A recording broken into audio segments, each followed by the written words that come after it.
Hey guys, this is part three of a series on the loan application. We're going to talk about the assets that are used for your loan. And I guess I'll start here at the bottom. Not only do you need money for the down payment, but you also have to have funds for the closing costs. And in some cases, you need money for reserves. Some loans are going to require that you have 2 months of your mortgage payment left over after closing. And in certain circumstances, they may require that you have up to 12 months of money left over in reserves after closing. So we'll talk about that. So the different assets, this is pretty basic. You got funds in checking and savings. You might have funds in a mutual fund or some other type of savings account. And the other type of funds are 401k or IRA funds. Now, I've got the lines from the IRA, but they actually probably should be from the 401. This is really important.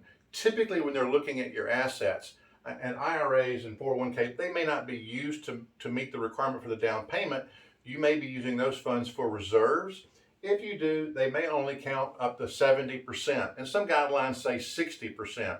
That's because if you had to take funds out of your 401k or out of an IRA, you would have to pay taxes and possibly pay penalties on that. So that's why they only give you a credit for 70%. But one thing a lot of people don't know, and it's pretty commonly used for a lot of my clients, is you can actually get a 401k loan to borrow money from your 401k as a part of your down payment. I think you can get up to about 50,000. It's based on your vested balance in your 401k. So that's an important thing. And the last thing is you can always get gift funds from a relative. It has to be from a relative. It can't be from a friend. They're going to look at that. So this is part three, and we're going to come back with part four next. Stay tuned.